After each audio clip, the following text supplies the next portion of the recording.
The Ekbatan case involving young protesters remains in limbo nearly 2 years after their arrest and 9 months after their appeal was filed. 6 of them face execution. During Iran's nationwide uprising, Milad Armoon, Navid Najaran, Mohammad Mehdi Hosseini, Mehdi Imani, Ali Reza Kafi'i, Hossein Ne'mati, Amir Mohammad Khosheghbal, and Ali Reza Barmaz Purnak were arrested on charges including Muharebe, which means waging war against God, participation in murder, propaganda against the state, and disrupting public order.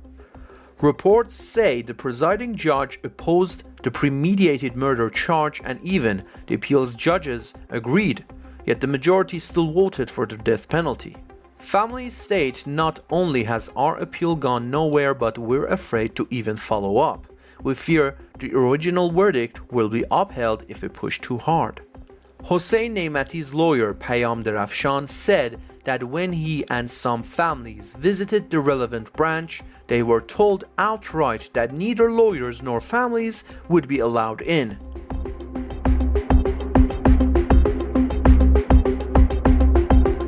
Human rights sources report that Iran's Supreme Court has upheld the death sentence of political prisoner Babak Shahbazi, previously condemned by Branch 15 of the Revolutionary Court on charges of spying for Israel. His transfer order to Ghazal Hazar prison has raised fears that the execution could be imminent. According to reports, Mr. Shahbazi is the victim of a fabricated case by security agencies. His trial was marred by physical torture, psychological abuse, and coarse confessions. He was seized in a night raid on his home. Security agents reportedly recorded the screams of his wife and teenage daughter during the raid and later played the audio back in interrogations, claiming they were under arrest and being tortured, though they never were. The psychological operation aimed to force Mr. Shahbazi to confess on camera.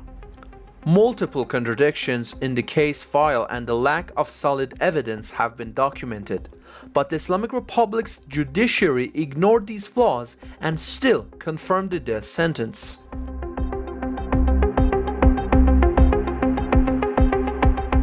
Mohammad Reza Ghanbar Talab, who had created fake social media channels to spread rumors, issue threats, and extort people, was arrested while trying to leave the country. He had previously appeared in court as a private complainant against Mahan Sedarat, one of the detainees from the nationwide uprising following the state killing of Mahsa Amini, accusing him of involvement in a scuffle and setting a motorbike on fire. Mahan was initially sentenced to death, but the ruling was overturned. Reports say a large amount of gold, foreign currency, and electronic equipment were seized from Mr. Ghanbar Talab at the time of his arrest.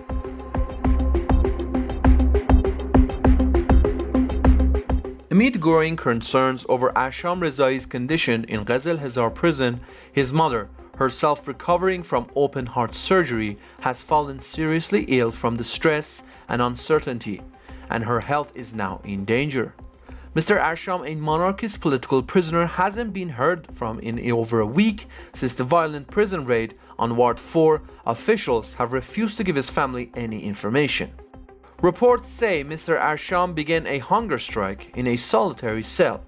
With the severe digestive issues he developed in prison, his physical condition is now described as deeply alarming.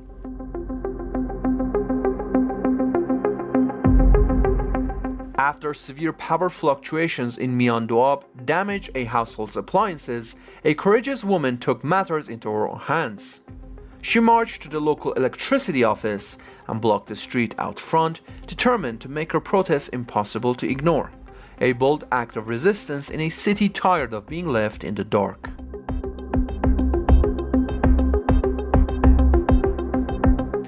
Hundreds of angry residents in Motel Qu gathered for a protest against the relentless and exhausting power outages. Also, after weeks of relentless and exhausting blackouts, hundreds of outraged residents in Fereydun Kenar gathered in front of the local electricity distribution office to protest the ongoing power crisis. Fed up with the silence and inaction of authorities, they demanded immediate and lasting solutions. Severe power fluctuation and repeated outages in Langarud sparked widespread protests across the city.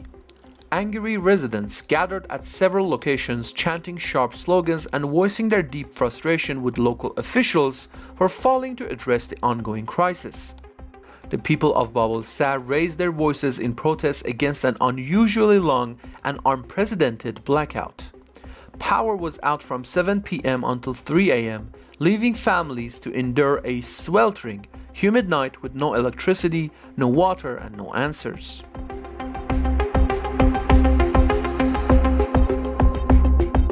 Poultry farmers gathered inside the Ministry of Agriculture to protest the ongoing crisis over livestock feed, skyrocketing production costs, and aggressive price controls.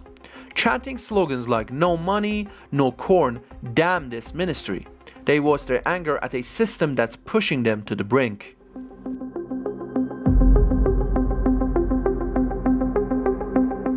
Imported truck drivers continued their protest in front of the Ministry of Industry, Mines and Trade.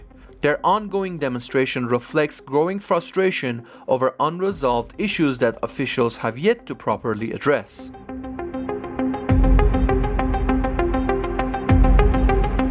Traditional Sangak bread bakers in Tehran gathered outside their union's building to protest poor working conditions and economic hardships. Holding signs, they demanded urgent action to address rising production costs, unfair bread pricing, and the lack of support from their union and relevant authorities.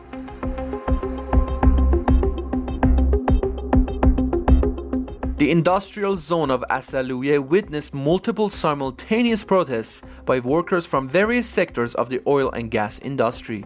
These protesters are a clear sign of growing dissatisfaction among the frontline workers in this critical region.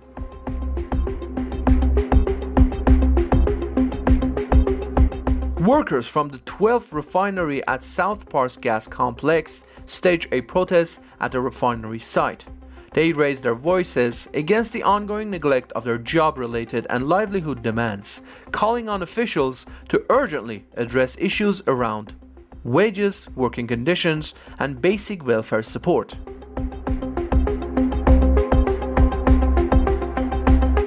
Farmers in Zabul gathered in front of the city's governor's office to protest a drastic cut in fuel rations for their tractors.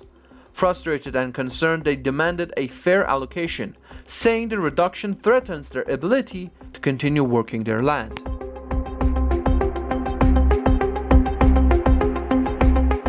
National housing applicants in the new city of Amir Kabir gathered to protest years of broken promises and unanswered demands.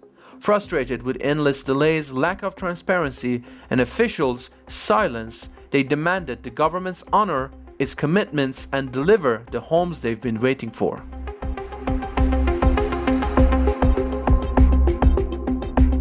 Copper and gold mine workers from Sefidabe in Nimruz County went on strike, protesting 3 months of unpaid wages.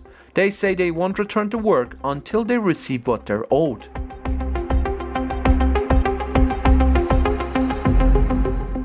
A group of dump truck drivers in Tehran staged a protest along Babai Highway, parking their vehicles in response to a drastic cut in their diesel fuel quota.